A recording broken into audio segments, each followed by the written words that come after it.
historically, with Civilization games, it's taken a little bit of time for them to be ready. We know that from experience with Civ 5, with Civ 6, and now here clearly with Civ 7. And if you were to ask standard Civ fans, what's your problem with Civ 7? What's the big issue for you? You're going to get a huge range of problems that people will pull up, and many people will agree with them. Number one, I guess, would be Hot Seat. I know that there's some people that are still upset that Hot Seat's not here, and it doesn't look like it's coming, or at least not that I'm aware that it's coming.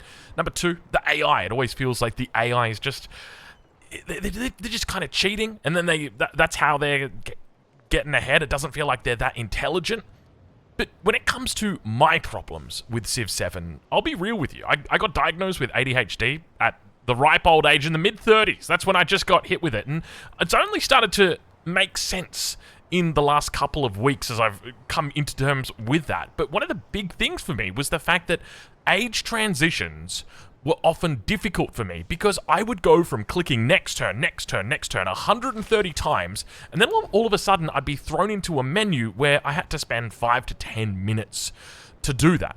So while I obviously understand that other people have other issues, for me, that was the big thing. Now, of course, moving forward, hopefully the medication actually works.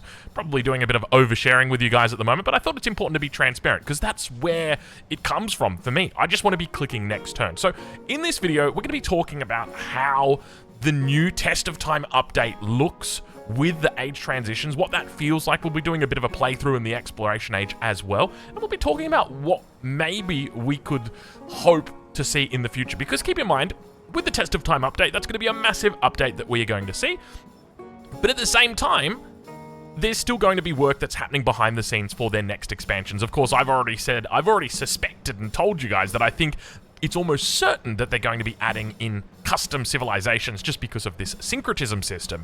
So for anyone unaware, maybe you're tuning in for the first time today, syncretism allows a civilization like the Incans, who don't belong in antiquity, to be a little bit more viable in antiquity. You see, a civilization like Persia has got all of its bonuses in the age of antiquity.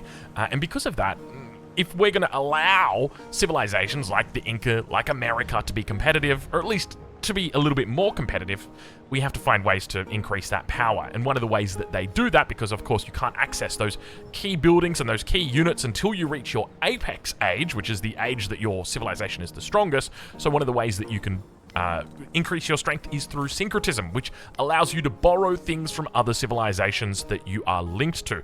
So for us here, we are playing as Pachacuti, we're playing as the Incans, and naturally that means that we are linked to civilizations like the Mayans, civilizations like the Mississippians. We can borrow from them. That can help us. And for me, I see this as the building blocks of creating your own civilization, a little bit of Stellaris style, where you can say, hey, okay, time to pick your unique unit, I'll go with Burning Arrow. Time to pick your unique infrastructure, I'll go with the Maya infrastructure.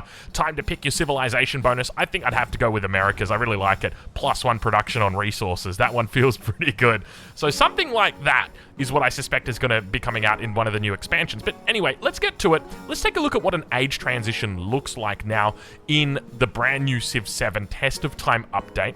One of the key things that I want to also harp on here is that Civ 7 previously felt like it was on rails. I always felt like I had to do the same thing every single game, and I didn't like that. Anyway, we'll talk more about rails a little bit further on. Let's take a look and see what we've got here. So number one, we've got work in progress Inca over here on the left, which is what we're going to pick. And then we've got access to recommended civs for Pachacuti. We're already playing Inca, so I'm assuming that's why it doesn't show you it. But you can view civilizations. But one thing to note, we're still within the game. Like, we can still go back out here. And this is already like a really good sign, at least from my perspective, of like the ADHD perspective, that I want to just keep clicking and I don't want to go too far away. Because ideally for me, I would never have to go out of the game. I would always just be like clicking, and I'd never have to see a load screen after the first one. That's it for me. So we're going to hit view civilizations. We're going to see what that does. Brings us into a nice screen that, once again, you'll hear that ambient background noise. We are still in the game, which is always a good thing. We can change to the Abbasid or the Majapahit. We haven't unlocked the Chola, Spain, or Mongolia. And we could also change to the modern era. But unfortunately, we haven't unlocked any of these civilizations. And we don't have anything that's linked to us, because of course we've got influential civilizations for Pachacuti. Can we change to an antiquity civ? Okay, we can't. It would be kind of cool if you could change to an antiquity civ in the exploration age, but it looks like they've prevented you from doing that. So basically your options are, if you do want to play as a civilization all the way through, you can do that, but you can't be like, I'm going to play America in antiquity and then I'm going to switch to Babylon in the modern age. Not that we've got Babylon, but, you know, I always use Babylon as the great example of antiquity because it's just so, well, it's not really much anymore, is it? Anyway, so you can't confuse it. So we're going to go ahead and we're just going to continue with the Incans. So we get the option ability. Once again, we're still in-game, which is great. We've got Silkutaria and we've got Magic Plant at the moment. So we're going to be swapping them out. We're going to be going for the one social policy, and we'll also just be going for science buildings. So +1 influence on science buildings. So there's quite a lot here. Let's go for, there it is, Golden Seal Stone. So now, and the other good thing to note is we're also prompted to take our mementos. Before, I would, even with like, what, 500 hours Civ 7? It's probably more than that. It's probably like 1,000 hours of Civ 7. I would still forget to take mementos. Oh, I just realized we need to make sure that we do the right thing here. That's Golden Seal Stone, and that's our social policy. We don't want to go back in with Magic Plant. We've already met everybody, so we've got no need for it. So we've got our 2 mementos, so now we can move forward. And so here we're hit with this loading screen. And this is the part, and I mentioned this in the previous video, but like, they're already doing quite well to hide the fact that we're sitting in a loading screen right now. Like, they're bringing in our background, they're making our eyes in the corner go, oh, it's loading, and they're showing us things here, but still for me, this isn't enough. Like, this is still a point where I'm going to be like, okay, I'm going to go check the fridge. I'm going to go see if there's any food. I'm going to have a look at my phone. I'm going to respond to a call from my dad, like that sort of thing. And when that happens, it breaks. And I don't want to say, or I don't want to sound like civilization is a chore for me, because that's definitely not the case. But one of the things I love doing is getting lost in the game. And I feel like with this, it's harder for me to stay lost in the game. I think that's part of the reason why I love antiquity so much, is because I can very easily get lost in antiquity. And the moment it hits that thing that says, hey, bad luck, antiquity's finished, I'm like, okay, well, I'm not lost anymore. You know, like, I'm back in the real world now. So it's just one of those things. So anyway, we've transitioned out of it. One of the key things I mentioned before was the fact that we're not really on rails anymore in Civ 7. Now, this was a change that was made a while ago, but the test of time is definitely even exacerbating that more. What am I talking about? I'm talking about win conditions, victory conditions. So this is the new victory conditions screen, and as you'll see, we're already working towards victory points. So there's a point goal. So I guess that's another great thing about this new update. Oh my god, a point goal, 15,000. We're sitting at 2,000. Don't worry, we're leading though.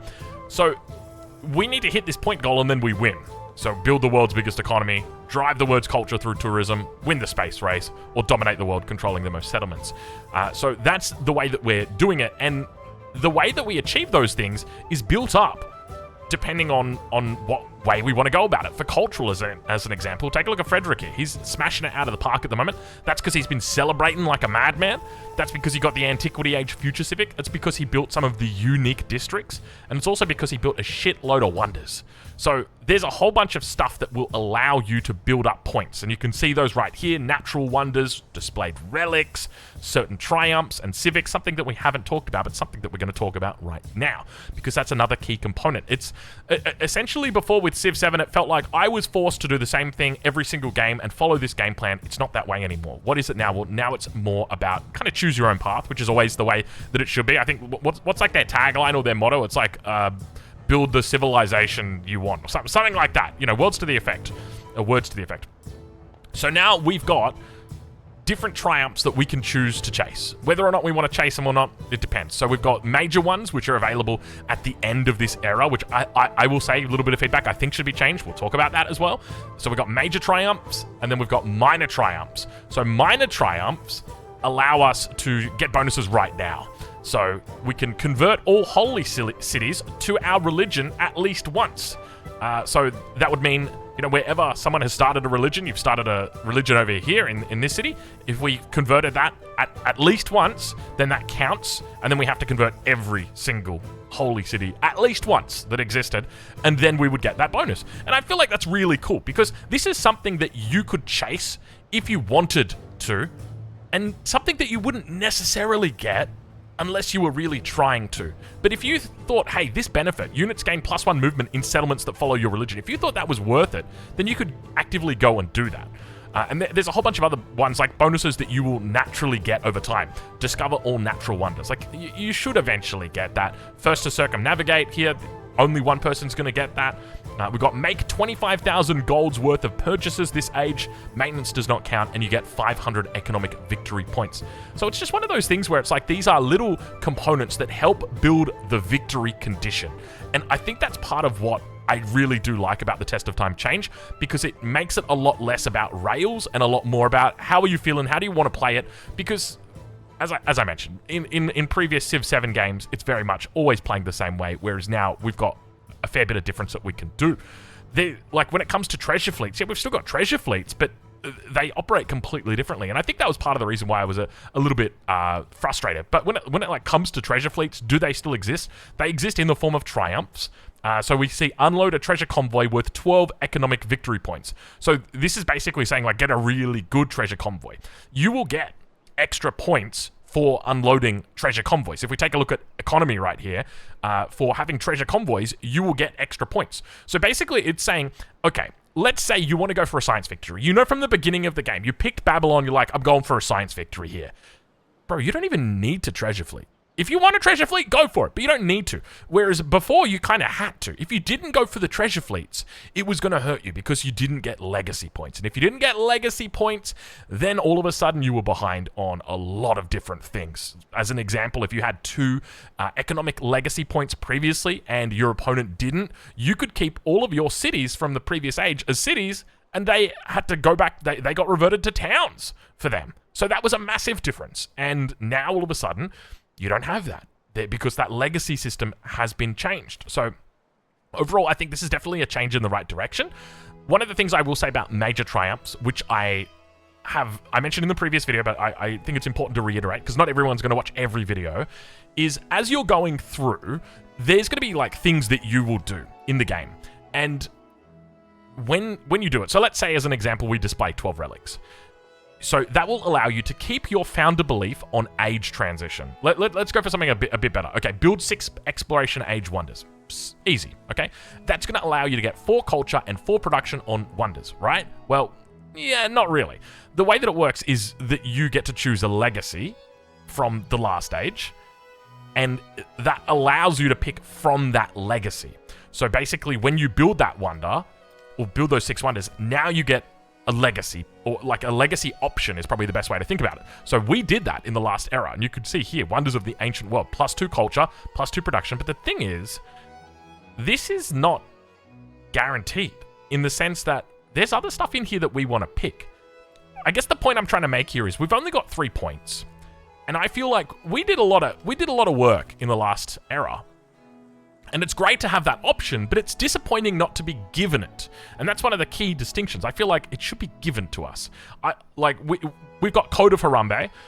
We've got +1 resource capacity in all settlements. We did things in the last era that were major triumphs that now aren't going to be acknowledged or rewarded is probably the best way to think about it, because we're going to instead just take all your cities from the previous age remain cities because it's too expensive to upgrade them.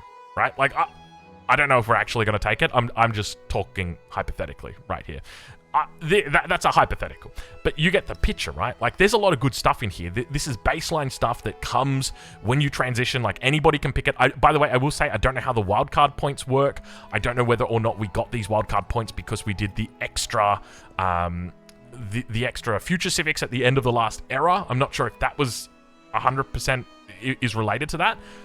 But yeah, it just feels like, on one hand, it's nice having these goals to chase, but on the other hand, even if I get to the goal, I feel like I'm not going to get the reward. And that is a bit of an issue, because it's like, what's the point if I'm going for, you know, Master and Commander? All commanders gain 1 promotion, including future commanders. Let's go for that. So we're going to have a level 8 fleet commander. We're going to work really hard this age to level up our fleet commander to level 8. Boom, we get it. And now we get a dedication, but it's a major dedication, which means when we transition to the modern era, instead of picking, as an example, +2 settlement limit, or +1 specialist cap in the capital, or 2 free merchants, as an example, we have to pick that one instead. I'm curious what your thoughts are. Am I the only one that feels that way? Are there others that feel that way? Do you think it's acceptable? Let me know down below, because I know for a fact they do occasionally view the channel. They do occasionally take a look at that sentiment, at that feedback. Other than that, though, what are the key differences here that we see? I guess for me, as I said, like we're slowly seeing Civ 7 transition back to a classic form, and I do genuinely think we will see a couple of things for Civ 7. I don't think the game modes are going to change. I think that we will see a classic mode, which is basically where they will do their best to make it so that the tech trees are connected, so you basically stay in the same game and you play the game through. Because there is always going to be a subset of people, I'm probably one of those people, that just want to play a single civilization all the way through, right? Like, I want to play Pachacuti of the Incans, okay? Or I want to play Charlemagne of the Incans, whatever, but I want to play Incans the whole way through. And because of that, my thinking is, I want the tech trees to be connected. I just want, like, don't get me wrong, it's nice having this little break, but I want to be able to be, like, exploration civics and antiquity civics, and the concept of, like, a future civic only exists at the very end of the tech tree, once I'm, like, flying in my rocket. That's the only time the future civic should be there. It obviously changes the game a huge amount, in the sense that there's not going to be those legacy slots. So how they work that around, I'm not sure, but I feel like a classic game mode is almost certainly going to be on the cards here. Other than that, and then you'd also have the Civ pick. But look, let's get into it. Let's do a little bit of a playthrough, because, as I said, you know, we've picked Pachacuti of the Incans here, and we do actually want to play it rather than just stare at this for one turn forever. So let's get to it. Let's take a look at Pachacuti and the Incans, and specifically the bonuses that the Incans now get. Because keep in mind, in Antiquity, your bonuses are lessened. They're not as strong as what they are. Whereas here, for the Incans, we can still work mountains, but we now get a +2 food bonus instead of +1. So before it was only a +1. On top of that, we generate homeland treasure convoys in cities with 3 worked mountains after completing our unique civic. And of course, we get 30% production towards constructing Machu Picchu. Now, of course, the Incan Empire is at their apex during the exploration age. And because of that, we now have access to a whole bunch of things that we didn't have access to before. We have access to unique units, including the Chasqui and the Warakak. So we've got, it's a unique ranged unit, extra movement, rough terrain does not end its movement, and it's got extra combat strength when it's attacking from hills or rough terrain. And the Chasqui, a unique scout with extra movement and has increased sight that ignores mountains and rough terrain. Lovely. On top of that, we get access to the Terrace Farm, which is an Incan unique improvement with +4 food and +1 gold to all adjacent buildings. Now, that's not an adjacency bonus. I don't think so. I think it's just giving you +1 gold. So your specialists aren't going to go crazy there. Must be placed on rough terrain without a river or a feature. And of course, we've got traditions left over from the previous age. Actually, do we? No, these are our existing traditions, though we do have this one that will carry over. And then we've got our mementos down towards the bottom here. So we've got our own unique civic tree compared to what we had in the last one. I mean, we had a unique civic in the last era, but now we've got that unique civic tree. That's got a whole bunch of unique technologies in there. Of course, we've already talked about the Kwapak Nan, where we've got access to Quipu, which also gives our settlements an extra half gold for every urban pop and a half production for every rural pop. So that is quite nice. I will just say, you're referring to urban pop and rural pop, and I don't know whether or not this is correct, but anyway. That takes me back. And then we've got Kalkai. Cities receive +1 food for each active trade route you started. It's not huge, but it's not terrible. It's not terrible. Actually, hold on. It's cities.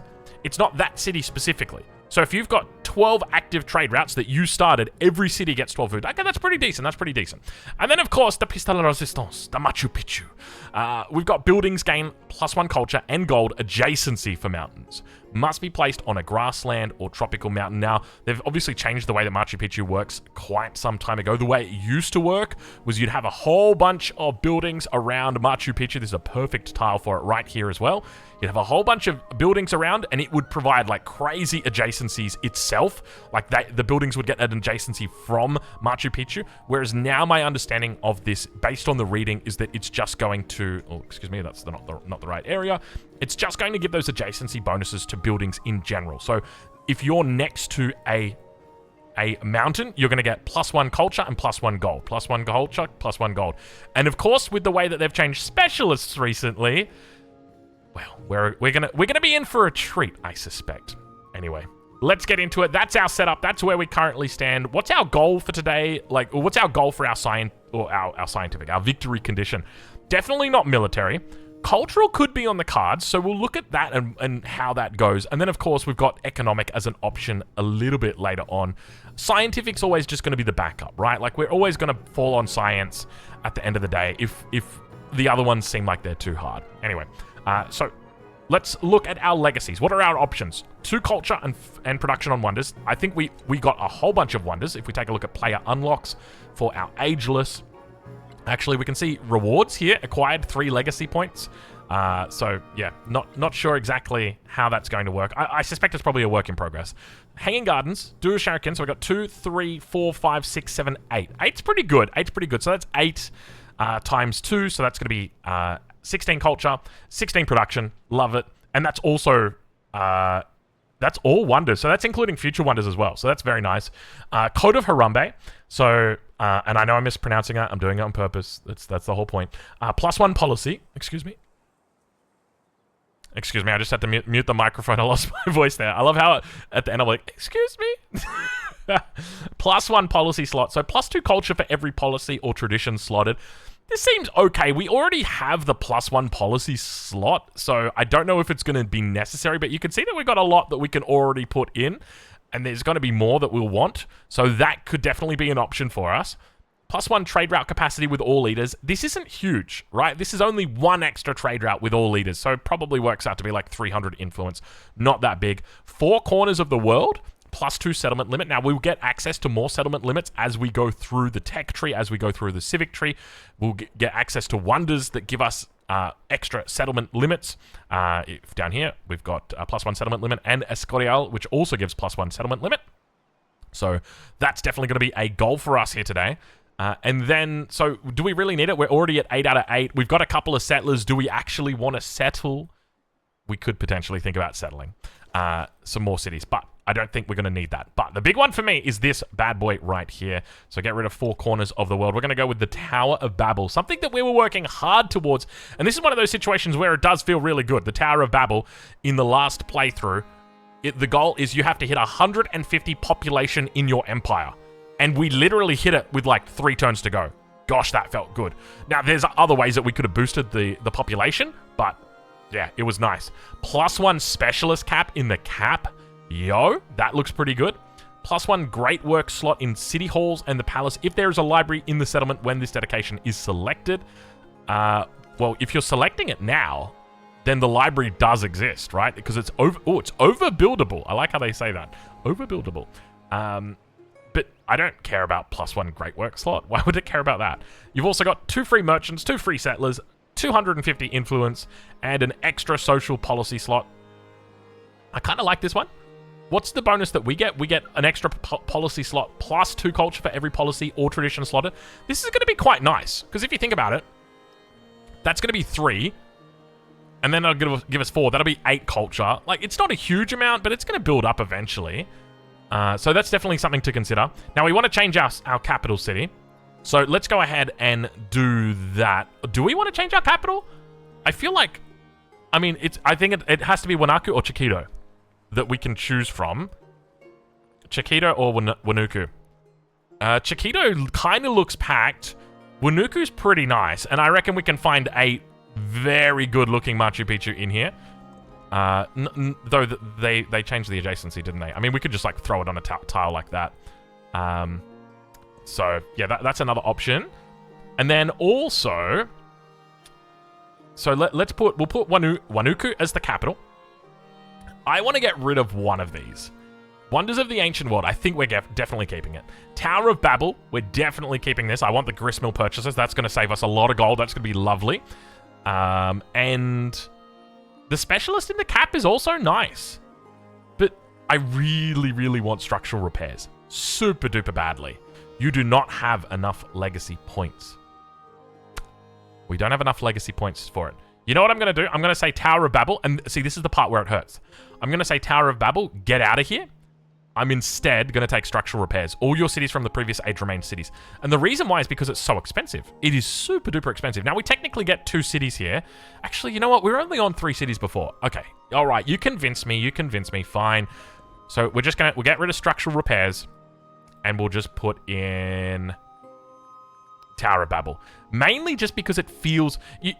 have you heard of the IKEA theory? Where basically, if you build furniture, you put a higher value on the furniture because you built it. I'm basically thinking this applies here. I'm putting more weight on the Tower of Babel because I know the amount of effort we put in to unlock this was massive. And the fact that we got it, I'm like, yeah. And now not to use it, it would be like, oh, really? All this time? And so I think that's part of the reason why I'd like to see the big change for the Triumphs is at least the ability to have the... Or not the... I shouldn't say the ability, but like... It's got to be easier to slot them, or you should just get them. One of the two. They should just give it to you for free. Anyway. Okay, so we've got 2 cities. We've got Cusco, which is our previous capital, or original capital, and we've got Wanaku, our new capital. We're still the Incans. Everything's still going to plan. What's our game plan from here? Well, that's a good question. I mean, the world is your oyster. Do you want to go in with piety? Do you want to go down the route of playing religion? You can do that. It's super broken. I still feel like religion is absolutely busted when you pair it with trade, and that's something that I feel comfortable doing right now, but I'm so familiar with it. It's like, do I really want to do that right here? Let's play into our uniques instead. Let's just rush Machu Picchu. Let's just try and play like an isolationist style where we're not going too crazy on trade, just defending ourselves, that sort of mindset. Do we want to rush religion though? It's going to be 11 turns. Gosh, that's a long time, isn't it? Only 88 culture? There's no way we're only on 88 culture. You watch this. It's going to go up, right? What are we putting in here? 2 gold in all settlements? 2 food in all settlements? That doesn't feel good. Oratory? That's not going to be good. Maybe we go for, like, Tirakuna? Maybe fractal cities as well? I think this can work for the moment. That'll push our gold up a little bit. He wants us to build stuff. Well, we still need to build... This is 750 gold for this city. This is 700. Which one's more important? This has got 33 production. How much have you got? You got 33 production as well. Geez, that makes it a bit more difficult, doesn't it?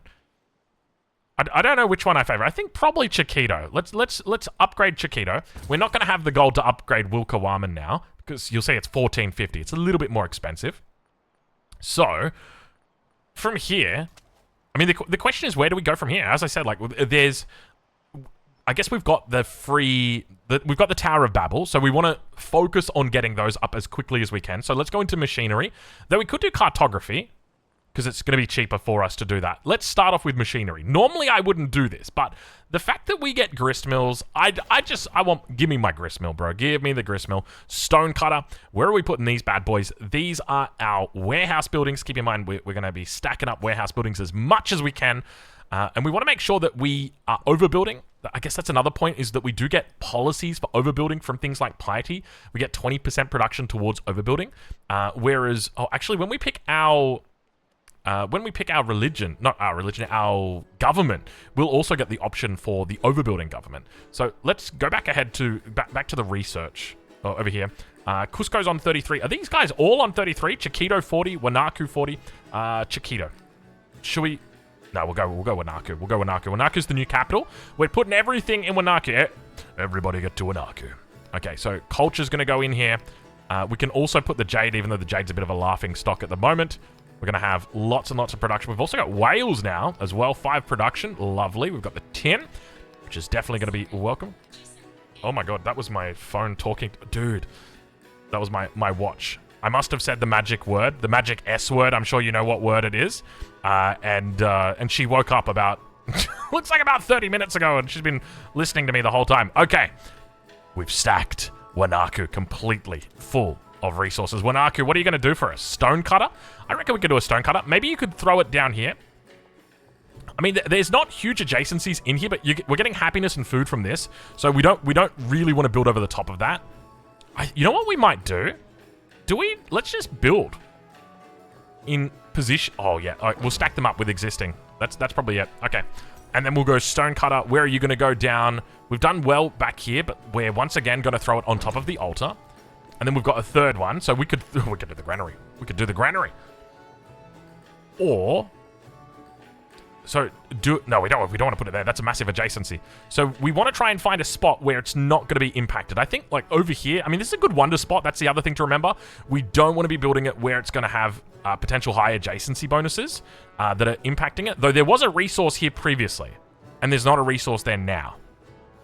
So we very much have to build defensive. I don't know if defensively is the right term for it, but we want to try and build away from anywhere that we might build a wonder. Let's go there. I think that's going to be a good spot for us. We've got the army commander. We got is it the Warak inside? Indeed it is. We're going to hold position for the moment.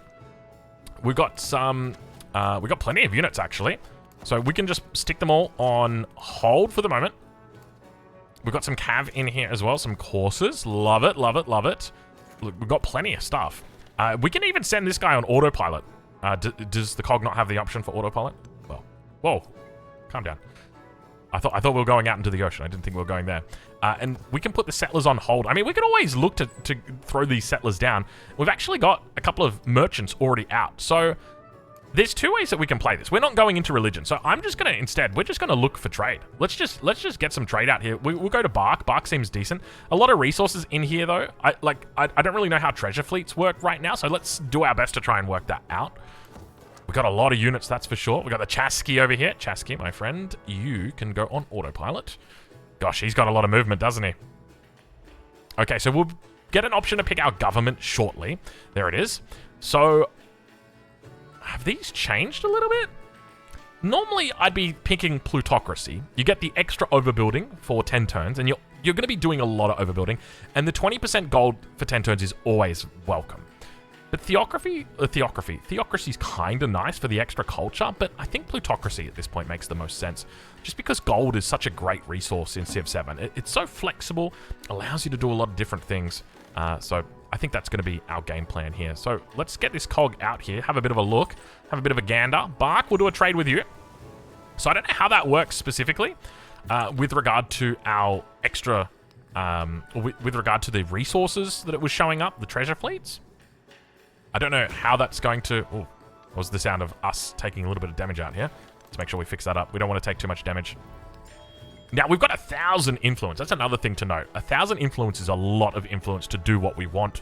We can ask for trade routes. We can send out... I think we should, at the very least, send out some open markets here. Frederick, would you be interested, my friend? Accept. Love it, love it. Oh, we should be doing stealing. Let's actually check in what the... Because these are not high baselines on culture or science at all. And we do have a couple things going for us. Number one, we've got unique districts from the Maya. So we've got the Kuna. We've got one over here. We've got a second one over here. A third one in Chiquito. And a fourth one in Wanaku over on this spot. So we've got a lot going for us with regard to science. So you would think that we're doing pretty well here. It's not bad. It's not bad. I mean, Charlemagne's a scientific leader, so he's doing quite well on it. And also Simon Bolivar, who was playing as the Maya, now playing as Hawaii. He's got some good science. 218 culture on Frederick. Frederick, what are you eating for breakfast in this game, bro? You are... Oh, my lord, dude. He's now playing as the Chola. I don't even know. He's going down the trade route today. Okay, good luck. Good luck to him. Godspeed. Godspeed, Frederick. Where are we putting this bad boy down? We don't want to go near the volcanoes. We can put wonders over near the volcanoes, but I'm thinking like maybe down here, somewhere up here, we could look for some decent adjacencies. Maybe, yeah, I think there's probably going to be a wonder that goes there, so this is probably the best spot. That's where I'm picturing. This is our capital though, so we're probably going to need to overbuild sooner rather than later. Where are we going with this cog? I think we just kind of leave this cog for the moment until we at least get up to shipbuilding. Okay, all right. So machinery is in. This allows us to purchase gristmills. So we can actually purchase the gristmill, or at least we should be able to, for free in our towns. So that means over here, if we've got a river that we can put it on, we don't, unfortunately, so we can't put our gristmill down. It's a good looking town though, isn't it? This one over here. Where else could we put it? Can we put it over here? No, we can't put our gristmill here. Though if we got to this point, I think we probably could. So let's start with Chan Chan then. We've got access to that gristmill. Should we go? We'll go on the navigable river. I think that it only makes sense to put it on the navigable river. So that's free. So I think that's about 600 gold, as we saw right there. The sawmill is also 600 gold, so that's quite a bit at this tier. What are you doing with that settler? What are you doing with that settler? And for Wilka Warman, we'll also get the gristmill down. We've got one spot we can put it in. Lovely. So it gets that 4, but there's also 2 food somewhere else in this empire that it's giving those 2 food to. And then, have we made the gristmill here? Oh, no, we can't put the gristmill in that city. Wanaku, we could also put a gristmill in. There's not a whole lot of space in here for it. Chiquito, how you looking for a gristmill? Oh, Chiquito's looking lovely for a gristmill. Where are we going, though? It goes over the market or the library, or it goes... The palace and the bath look so similar, don't they? We could... I don't mind it going over the palace and the bath because it's taking the gold and the happiness. So you can see we're getting gold and happiness if we go right here. So we're going to do that right... Just... Hold on. Making a gristmill? No, I don't want to make a gristmill. I wanted to buy the gristmill, my brother. There we go. That's what I'm talking about. Okay. All right. So now we can get the sawmill out. Okay. All right. I'm feeling decent about how this is opening so far. We've definitely got quite a bit of production going for us. That is for sure. And we're going to add in more on down over on this point. We can probably switch that out for the moment. And let's add another sawmill in. So we're just really focusing on stacking up all of our warehouse buildings. Now, we've got a slot right here next to the city center. We didn't put any specialists in the city center because we knew we would be swapping it over. Is there an easy way to track specialists? Can we take a look at that? Is there an easy way to track where our specialists are? Wonders? Citizens? Food? We see the specialist. This city currently allows 1 specialist per tile. Is there an easy way to see it? I'd love if there was... It's under building breakdown, so it probably doesn't really make sense. From building, from improvements, from resources, penalty. I mean, are the specialists going to be doing... Actually, the specialists won't be doing anything right now. Yeah, you can see 2 of 1 specialist assigned. So, technically, at the beginning of the era, they don't do anything. They just chill right now. So, we have to be very careful to make sure we don't overbuild a specialist. Why is that getting... Oh, because we got mountain adjacency. But we don't want to build it on rough tile. We need to be thinking about that. That's a grassland tile as well. We probably don't want to be building there. I'm looking at all these tiles like, oh, we don't want to build there. Oh, we don't want to build there. We're just going to build. We're just going to build right there. Okay, so did we get all 3 of our purchases in? I think we did, right? If I want to purchase a gristmill, it's going to cost the full amount. Or we just... Yeah. 608. Yeah, so we just saved like 1,800 gold from that, which is pretty good. And you get that as an instant impact. Of course, it's kind of... It's not like you're gifted 1,800 gold because you'd rather have 1,800 gold than 3 free grist mills. But you get the idea, right? Okay, so from here, we've got Serpent Mound, plus 3 science and 2 production on all unique improvements in this settlement must be placed on grassland. Okay. Have we got grassland? This right here is not grassland. That's flat plains. I don't think we've got grassland. I think we're way... Oh, we do have... Yeah, it's not a city, though. We've got grasslands down here. That's still tropical. That's tropical. Still tropical. Yeah, all of these cities are very, very, very tropical. So we don't have that as an option, which is disappointing. But at the end of the day, it's one of those things that keeps the game fair and balanced. Because otherwise, we'd just be snagging everything. We could look at this one, though. Must be placed adjacent to a lake. Do we have any lakes? I don't think we've got any lakes in our empire either. Actually, no, I take it back. We've got 2, 3, 4. Lake coastal. 1, 2, 3. It can do it right there. But that's Wilkawaman. We want to convert this over to a city ASAP. Speaking of converting to a city, now we can go for overbuilding here. But the truth is, when it comes to overbuilding in this era, we don't really have much to overbuild. Like, our science is being capped. Like, it's going to take us 10 turns to research castles. What's the point of overbuilding, having all this extra production, when the reality is, we're barely able to keep up with it because our science and our culture is so low. 124, 124, how are we looking? We're not looking terrible versus the data AI. And remember that it will get better. We will definitely get ahead of the AI as the game goes on. Okay, so we've got cartography now. So we've got a couple of options. We could beeline towards shipbuilding. But I'm thinking that we definitely want to play a bit more into science. So going into astronomy, the sooner the better. We probably want to look down towards education as well. +1 science on quarters would be lovely. So I'm going to click that, and we're just going to set it. We're just going to forget it. We also get the options like +5 trade range down here at guilds, which is pretty cool. What have we got? Feudalism, +1 food. Yeah. Yeah. I think that's going to be our best bet. And we should probably look at wonders. I mean, we know which way we're going, though, don't we? We know exactly what we're going to be building.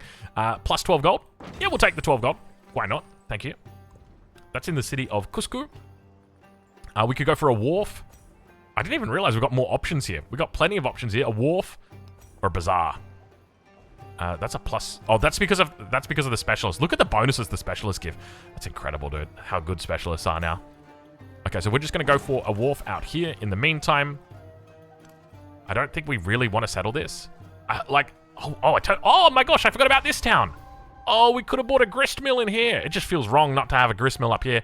So, Sousa. How did I not see you, Sousa? I completely forgot about you. It's been a couple days since I've played this playthrough, so I think that's part of the reason why. Where are we? Do we save up on the capital? In one turn, we unlock Mitta. Is there anything decent in here? Maybe move crabs across. Oh my god, that was an extra 11 food for the capital. First religion has been founded. What is it? Judaism has been founded. Okay, who founded it? Let's take a look. All right, looks like that's not working. Maybe under culture? Is it going to be like... Because that feels like a cultural thing. If you found a religion, it should be in here. Yakchal. Yakchal is in here. Interesting that founding a religion is not in here. At least not that I can see. Wait, is that it? Angivanum? No, that doesn't sound like... That doesn't sound like it. Definitely doesn't sound like it. Okay, what are we putting in here? Fractal cities? I wonder if we would get a refund if we had fractal cities in and we purchased the gristmill. Because we are building a lot in the way of things. I think we could drop this down. We're not getting adjacency off this, so we're not going to be putting specialists on it. At least not yet. I mean, maybe in the end we're just putting specialists everywhere. Okay, can we upgrade you now? Wonderful, we can. 1,400 gold. And we've completed our unique civic. Well, where did our UI go? So, that means that we could start putting down our unique. So we can put down the terrace farm now. The question is, where does it go? Because you got to remember, so we've got enough, so let's purchase that one right there. God, it's beautiful, isn't it? God, I love the terrace farm. I tell my wife all the time, I'm like, hey, we need a terrace farm. I literally tell her that. Oh gosh, it's beautiful, man. It's beautiful. As long as we've got Starlink or like good quality internet and like a battery there to make sure that we can survive through the blackouts, sign me up. Sign me up. Okay, so let's take a look and see what we unlocked. So we've got access to the second level of Tirakuna. We got an extra tradition slot, and we got the terrace farm, of course. So +1 to all buildings. How does it work exactly? Does it give any more...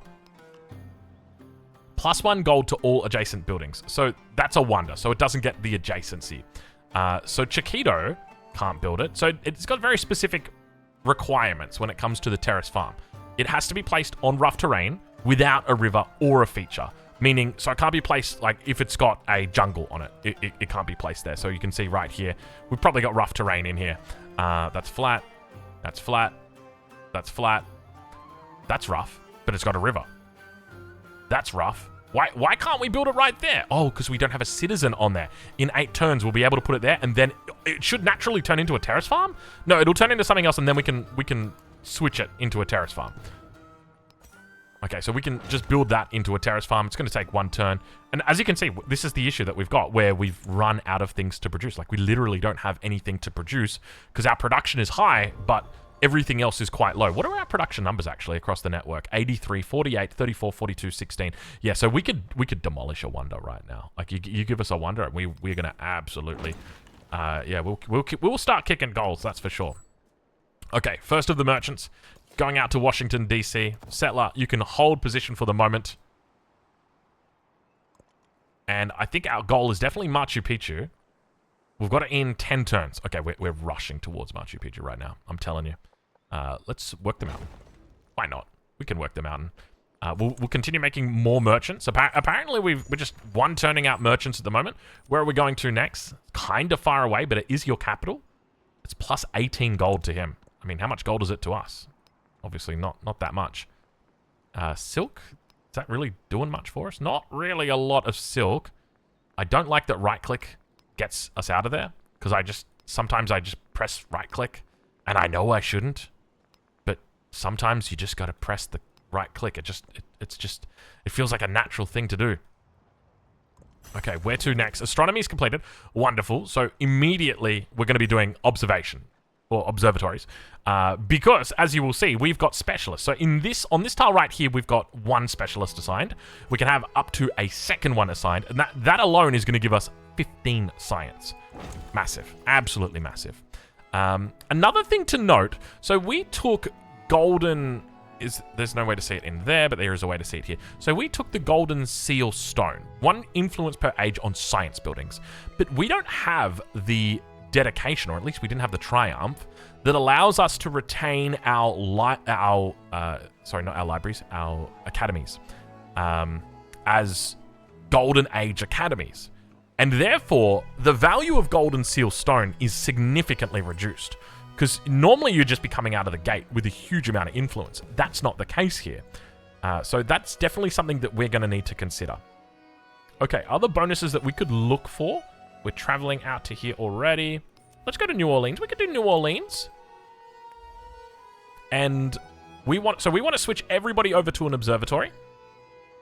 Except for this guy. It's going to take him 8 turns to build the observatory.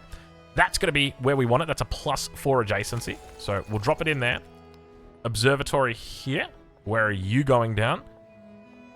It's got to be the 19, right? It's got to be the 19 science. So once the observatories come up, like, things are going to be good. Things are going to be very, very good. That's a 13. So you can see that's a 15. How is that a 15? Oh, wait. It gets adjacency from mountains? What? When did the observatory get adjacency from mountains? I mean, I know back in Civ 6. What? That's got to be new. That's got to be new. Okay. What about school? Is it the school? What? I'm suspecting that doesn't get an adjacency bonus for mountains. The university. No, it doesn't. It's only the observatory. See, that's a good thing. That's thematic. That's the way that it should be. But it's still not going to make me put my observatory right there for 15 science. I'm just going to have to take this 13 science one instead. Wow. Okay. All right. So this has got 1 turn left on. That's why we're allowing it to complete that. Because it's going to take a while in Chiquito. We probably want to put some more production resources in there. Ben, what are you doing? What are you doing with all those units? Get out of here. He's allied. We're fine. We got syncretism that's come through. So is there any way to tell... As I said, you would expect that it's under here. Managramam? This is going to be like his unique civics, right? What is he building? Is that the unique? That's the Temple of Jupiter. I think that's the... Because he's playing the Chola. Yeah. Okay, so it's the unique buildings. So he's built the unique quarter. So that's what that is. So he's like spamming out unique quarters. And that's pushing up his culture. It's interesting that religion doesn't count towards a cultural victory. I guess there's probably a reason for it, but at the same time, like, it kind of feels like it should. I don't know. Am I wrong? Or is it the children? I think it could be the children. Let's move the culture down, just so that we've got everybody together. Move the Kaelin up as well.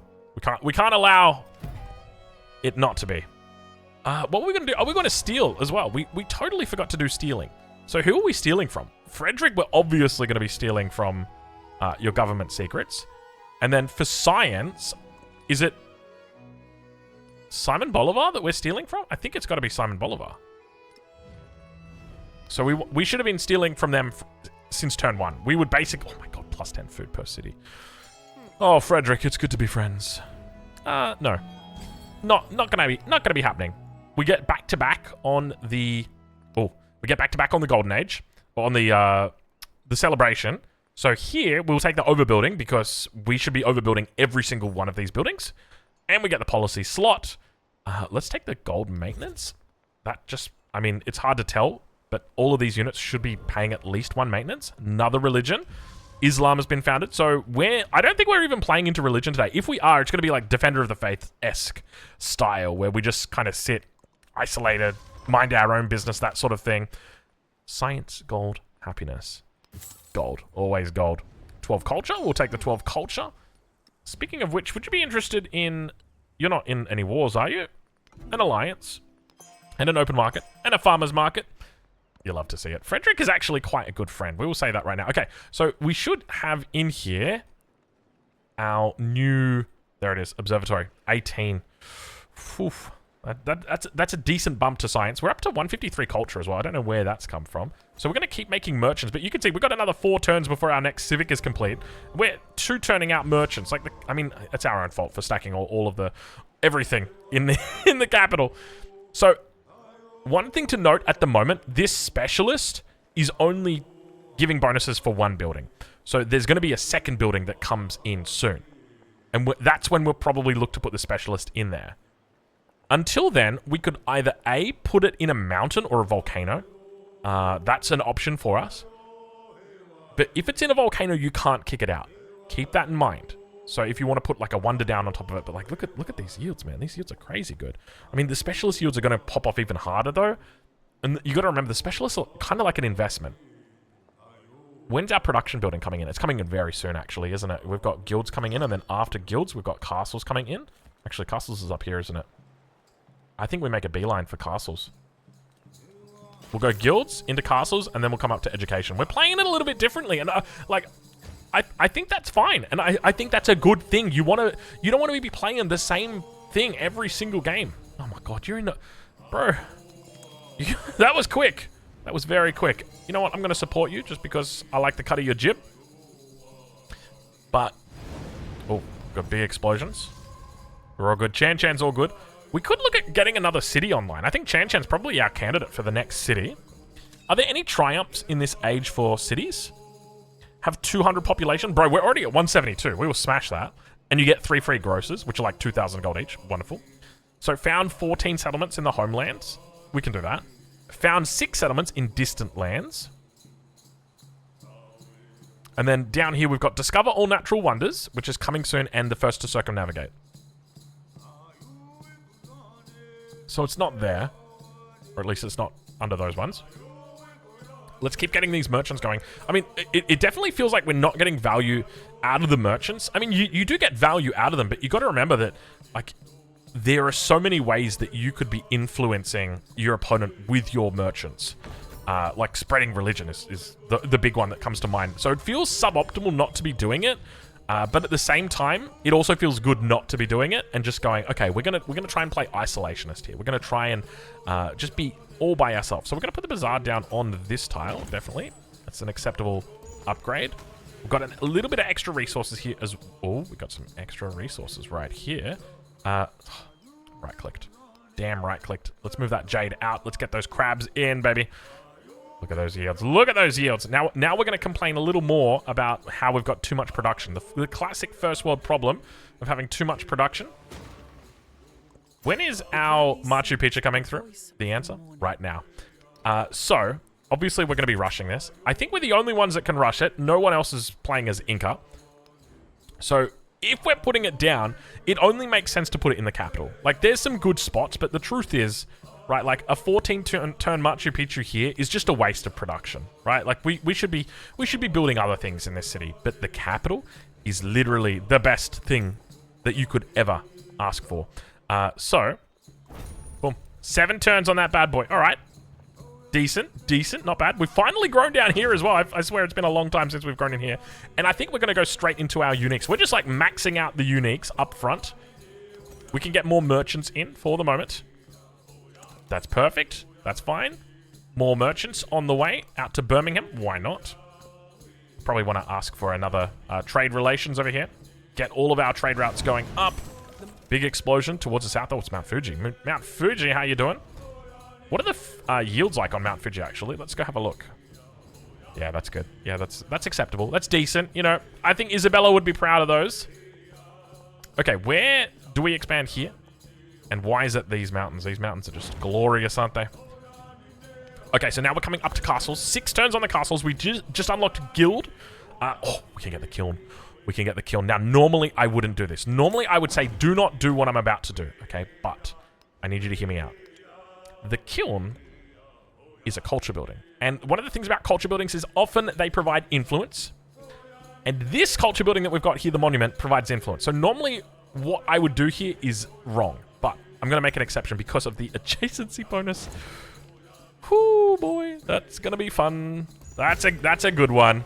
That is a good one. All right, we got the eco attribute. Let's go ahead. Where are we going? 10 gold for every alliance? No, 2 gold for every trade route. Definitely. So, this is going to be an incredible building. That's also overbuilding as well. We've got another 2 turns on that, and we'll probably head into another golden age. Like, 164 happiness is a lot. And I think that's the other cool thing about when you've got this style of playthrough. Ooh. Where are we going? We could actually... Can we look for any rough tiles? Yes, we've got 2 of them, in fact. So this should technically, if we take this spot right here, there's nothing else I don't think we want. We should now be able to build a terrace farm on top of it. Lovely. It's going to be 4 turns, so it's a little bit longer. Kiln is... I mean, we're going to put specialists on that, actually. So we'll put specialists on that 100%. We've also got the guild hall as an option. We've got the kiln that we can put down here. It's only a +2 adjacency. That's also a decent spot. Gets the wonder in. Oh, no, that's not the wonder. I always think these are the wonders. They're not. It's the kuna. Guild hall, we can throw it down. I think we're definitely going to do that. Now we're needing a little bit more production over here. 3 turns left on Machu Picchu. Dude, how quickly does it go? How quickly does it go? I tell you what, I feel like I'm talking about watching my children grow up. How quickly does it go? Machu Picchu goes pretty damn quick. That is for sure. 2 turns to go. Oh, we're just rushing it. We're just rushing it. I gotta see it. I gotta see it right now. Give me the good stuff. Because Machu Picchu, remember, it's gonna have all... Oh. You're in the war too? The problem is I'm on his border. And he's got military units there. So, like, I'd love to say yes, but no. Stop it. We're being peaceful mountaineers with a whole lot of Machu. Whole lot of March. Ooh, turtles. I like turtles. Give me a sec. Give us a second. Here. What are we taking out? If we had to take something out, I mean, there's a lot of good stuff in here. The tin, I guess. It's probably the worst. Turtles. Extra 12 culture. Boom. Slot it in. Machu Picchu, where you at? 1 turn to go. Here it comes. We really missed it because I right-clicked. Oh, I'm sorry. I'm sorry. Do we reload? I'm kind of tempted to reload. Give me a second. Okay, we loaded straight in and it just gave it to me. Sorry. Ladies and gentlemen, have a look at that. There we go. She's online. So, obviously they've changed Machu Picchu. She's still as pretty as she always was, but she just doesn't give that insane adjacency. Before you would stack like 5 specialists in all the tiles adjacent to her. Whereas now it's just, I think you just get, yeah, adjacency for culture and gold on any buildings adjacent to a mountain, which puts us at 264 culture. What were we at before? Like 160 culture. Oh, wow. Machu Picchu's kind of good, guys. Wow. Oh my god. Oh my god. Oh, yeah, that's a lot of gold, isn't it? That is a lot of gold. All right. We're in a bit of a difficult spot here because we've got so much gold and so much production and barely enough science and culture to keep up with. And I'm hoping that this is what's going to be able to transition us into the middle age. Now, I'll be real with you. I don't think we're going to play any further in this playthrough. We've got to the transition point. We've played it. It definitely felt a little bit more... a little bit less, a little bit more. It felt like there were less seams. So if we think about something as seamless, it felt like it was closer to seamless. It's still not seamless. I'll say that right now. There's definitely some changes that still need to be made, but it's definitely getting there. Let's push through a couple of other turns. I want to see this this kiln right here. Oh my god, dude. This isn't even our final form. It's got 2 of 1 specialist assigned. I think one of those specialists is not counting with 84 yields. So, don't worry, we'll fix it up. But, yeah, it's just, it's looking good. It's looking good. It's nice. But, yeah, I've got limited time for recording when it comes to this playthrough. Or, like, the whole playthrough that the devs are doing where we can only play for, like, basically a week. And I'll be honest with you, ADHD took over. I've only been on meds for, like, 2 days now. And, ADHD took over. But now, the good news is... I'm on the meds now, and, well, we've got about 24 hours left, so I gotta go record other civs. Anyway, we'll leave it here, and we'll catch you in the next one. Thank you very much for watching this playthrough.